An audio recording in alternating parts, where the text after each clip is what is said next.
Alright guys, तो यार video start करने से पहले जिसने भी मेरा प्रीवियस वीडियो जीनियस कोड अब तक नहीं देखा है तो एक बार जाकर देख लीजिए। मैंने लिंक ऑलरेडी डिस्क्रिप्शन में दे दिया है। जिसने भी प्रीवियस वीडियो मेरा नहीं देखा है तो मैं उन्हें एक शॉर्ट में बता देता हूँ कि उस वीडियो में मैंने कई अलग अलग जीनियस की बात की थी और मैंने बताया था इन सबके बीच में एक सिमिलैरिटी थी कि ये कहीं ना कहीं एक सुपर नेचुरल पावर से कनेक्टेड थे। इन सभी जीनियस के बीच मैंने एक ऐसे जीनियस थे जिनका नाम मैंने उसमें लिया नहीं है, क्योंकि यार 100% वो जीनियस एक यूनिक वीडियो ही डिजर्व करते थे। इसलिए आज मैं वीडियो लेकर आया हूँ एक ऐसे जीनियस के बारे में। इस पूरे वीडियो में मैं सिर्फ एक ही जीनियस की बात करने वाला हूँ और आपको 100% यकीन हो जाएगा और आप समझ जाएंगे वो किस लेवल के जीनियस थे और क्यों मैंने उनकी एक यूनिक वीडियो बनाई। और ये बात मैं ही नहीं बल्कि great scientist Albert Einstein, sir Albert Einstein ने भी इस बात को कंफर्म किया था दैट वो रियली बहुत बड़े जीनियस थे और बाकी जीनियस से बिल्कुल डिफरेंट और यूनिक कहते थे। कई लोगों ने मैड साइंटिस्ट के नाम से भी जानते हैं। तो आज मैं जिन जीनियस की बात करने वाला हूँ उनका नाम है the great sir Nikola Tesla.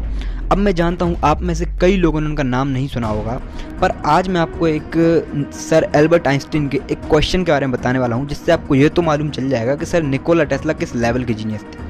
तो यार एक बार सर एल्बर्ट आइंस्टाइन से एक क्वेश्चन पूछा था कि यार आपको इस दुनिया का सबसे इंटेलिजेंट और जीनियस इंसान होना कैसा लगता है। मतलब उनने उनसे अपना एक्सपीरियंस शेयर करने को कहा था। उस समय सर एल्बर्ट आइंस्टाइन ने कहा था कि यार मैं इस क्वेश्चन का आंसर नहीं जानता, यदि आप रियली इस क्वेश्चन का आंसर पूछना चाहते हैं तो जाकर सर निकोला टेस्ला से पूछिए, क्योंकि उनसे बड़ा जीनियस ना कोई था, ना कोई है और ना शायद कभी कोई हो सकेगा।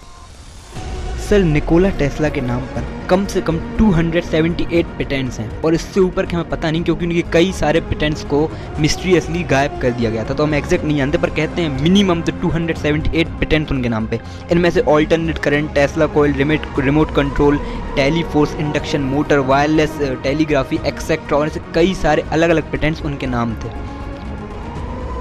यदि आपने एक बार सर निकोला टेस्ला की बायोग्राफी पढ़ ली तो मैं इस बात की गारंटी दे सकता हूँ कि आपके आंखों से आंसू आ जाएंगे, क्योंकि हमारे सर निकोला टेस्ला का नाम कई लोगों ने इसलिए भी नहीं सुना है क्योंकि सर निकोला टेस्ला का एम इस लाइफ को अच्छा और बेहतर बनाना था। उनको अपना नाम कमाने से कोई मतलब नहीं था।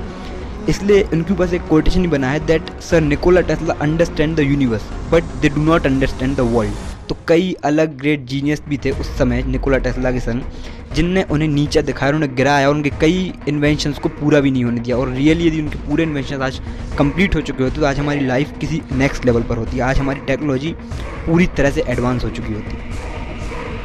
पर आज हम सर टेस्ला की बायोग्राफी की बात नहीं बल्कि उनके कुछ सीक्रेट्स की बात करने वाले हैं। आप जब सर निकोला टेस्ला के बारे में पढ़ेंगे और जानेंगे तो आपको 100% इस बात का रियलाइज़ हो जाएगा कि सुपर नेचुरल पावर से कहीं ना कहीं हमारे सर डायरेक्टली कनेक्टेड थे। क्योंकि ये बात एक बार सर निकोला टेस्ला ने खुद ही कंफर्म की थी that they are connected with some super natural powers. आज हम देखेंगे सर निकोला टेस्ला ने कई इस टाइप की बातें कही जिससे हम समझ सकते हैं कि वो कहीं ना कहीं सुपर नेचुरल पावर से कनेक्टेड थे। जैसे एक बार सर ने कहा था the gift of mental power comes from God divine being and if we concentrate our mind on that truth we become in the great power। और इसी तरह सर निकोला टेस्ला ने एक बार कहा था my mind is only a receiver in the universe, there's a core from which we obtain knowledge, strength, inspiration, I have not penetrated into the secret of this core but I know it exists। इन दोनों बातों से हमें ये तो confirm होता है कि sir Nikola Tesla super natural powers या गॉड्स को हमेशा मानते थे। जैसे पहले उन्होंने कहा था कि हमारे पास जो भी मेंटल पावर्स होती है सिर्फ गॉड की दी हुई है और जिस वक्त से हम इस चीज़ पे कंसंट्रेट करना स्टार्ट कर देंगे उस वक्त से हमारे माइंड के अंदर एक सुपर नेचुरल पावर ऑटोमेटिकली ही आ जाएगी। और वैसे ही उन्होंने कहा था कि हमें जितनी भी पॉजिटिव एनर्जी मिलती है वो इस यूनिवर्स की कोर से मिलती है। अब आप खुद समझ जाइए कि यूनिवर्स कोर्स मतलब वो किस चीज़ को शो करने की कोशिश कर रहे हैं, वो किस चीज़ को यहाँ पर एक्सप्लेन कर रहे हैं। वो साइंटिफिकली गॉड को ही यहाँ पर बताने की कोशिश कर रहे थे। उनने गॉड को यहाँ पर द कोर ऑफ यूनिवर्स कहा है। और यही बात एग्जैक्ट आप जब श्रीमद् भगवद गीता भी उठाएंगे उसमें चैप्टर नंबर 2 और श्लोक नंबर 67 में देखेंगे, इसमें लिखा हुआ है one who is not connected with supreme can have neither translational intelligence nor a study mind. यही एग्जैक्ट बात सर निकोला टेस्ला ही कही हुई थी कि यदि हम एक सुपर नेचुरल पावर से कनेक्टेड हो सकें तो हमारे ब्रेन के अंदर कई गुना ज़्यादा शक्ति आ सकती है। काफ़ी कम लोग ये बात जानते हैं कि sir Nikola Tesla Swami Vivekananda ji से मिले थे और सिर्फ मिले ही नहीं थे, उनसे बहुत ज़्यादा इन्फ्लुएंस भी हुए थे। उनके वैदिक ग्रंथ से काफ़ी ज़्यादा इन्फ्लुएंस हुए थे सर निकोला टेस्ला। आप जब यूएस से जाएंगे टेस्ला मेमोरियल सोसाइटी, तो आप वहाँ पर कई सारे डिटेल इन्फॉर्मेशन देख सकते हैं सर निकोला टेस्ला और स्वामी विवेकानंद की मीटिंग से रिलेटेड। एंड सन 1893 में जब हमारे स्वामी विवेकानंद पार्लियामेंट गए थे, तब आप देख सकते हैं कि सर निकोला टेस्ला उनके साथ ही बैठे हुए थे। इससे हमें उनकी बॉन्डिंग भी समझ आ सकती है कि उनकी फ्रेंडशिप किस लेवल की थी, क्योंकि जब स्वामी विवेकानंद जी ने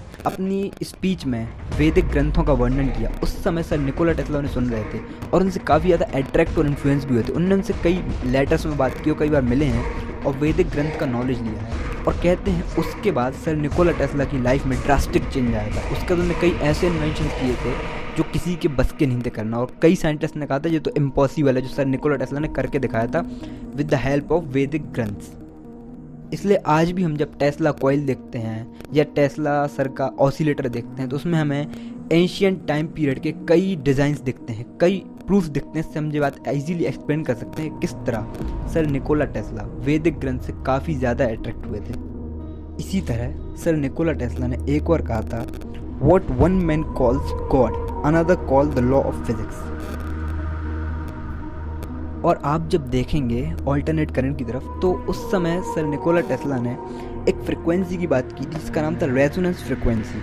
अब उन्होंने कहा था रेजोनेंस फ्रिक्वेंसी हाईएस्ट फ्रिक्वेंसी होती है, ऐसे हम एक हाई एनर्जी बोल सकते हैं, इससे हम किसी भी चीज़ से डायरेक्टली कनेक्ट हो सकते हैं। ऐसे ही सेम यही बात एक बार मैंने एक भागवत में सुनी थी। मैं यहाँ पर श्रीमद् भगवत गीता की नहीं बल्कि भागवत की बात करने वाला हूँ। उसमें एक बार एक गुरुजी ने मुझे बताया था कि किस तरह से कृष्ण जी सबके फेवरेट थे, क्योंकि कृष्ण जी इस यूनिवर्स से डायरेक्टली ट्यून्ड थे। कहा जाता है श्री कृष्ण थे हमारे, जो उनका जो हार्ट था वो 1 मिनट में एग्जैक्ट 60 टाइम्स ही बीट होता था, और इस कारण से वो इस यूनिवर्स से डायरेक्टली ट्यून्ड थे। और आप जब देखेंगे सर निकोला टेस्ला की रेजोनेंस फ्रिक्वेंसी के बारे में, तो आप जानेंगे सर निकोला टेस्ला उसी रेजोनेंस फ्रिक्वेंसी को मैथमेटिकल एक्सप्रेशन से एक्सप्लेन किया था। ये वही रेजोनेंस फ्रिक्वेंसी है जो हमारे श्री कृष्ण पहले ही हमें समझा चुके थे। ये सब देख के आपको इस बात का तो यकीन हो ही गया होगा कि किस तरह से हमारे सारे ग्रेट जीनियस कहीं ना कहीं एक सुपर नेचुरल पावर से डायरेक्टली कनेक्टेड थे। और सर निकोला टेस्ला और सर श्रीनिवास रामानुजन जी हमेशा ये बात बोलते थे कि उन्हें सपने में उन्हें विजन्स दिखते हैं, और सपने में उनके कई देवता आते हैं, उनके कई सुपर नेचुरल पावर्स आती है जो उनको एक सही रास्ता दिखाती है। और ये दोनों में एकदम सिमिलर थी। और कई साइंटिस्ट आप जब देखेंगे आप जान जाएंगे कि ये कहीं ना कहीं एक सुपर नेचुरल पावर से ट्यून्ड थे। ये सब एक सीक्रेट जानते थे जो आज तक कोई और नहीं समझ सका। वैसे हम कहते हैं ना, कई लोग कहते हैं साइंस भगवान को नहीं मानता। मैंने उस वीडियो में भी आपको यही बताया था कि यार साइंस भगवान को सिर्फ इसलिए नहीं मानता क्योंकि अभी तक हमारे पास एग्जिस्टेंस ऑफ गॉड या एक सुपर नेचुरल पावर की कोई मैथमेटिकल इक्वेशन नहीं है। सिर्फ इसी कारण से हम कहते हैं कि साइंस भगवान को नहीं मानता। जबकि आप देख सकते हैं सभी जीनियस कहीं ना कहीं भगवान पे 100% यकीन करते थे और उनके साथ ट्यून्ड थे, तभी वो अपनी लाइफ में इतने आगे जा चुके हैं। तो यार अगर आपको वीडियो पसंद आया हो तो प्लीज़ लाइक कीजिए, और अब तक यदि आपने इस चैनल को सब्सक्राइब नहीं किया है तो प्लीज़ इसे सब्सक्राइब कीजिए, क्योंकि मैं इसी तरह की कई अलग अलग वीडियोस लाता रहता हूँ। Thank you.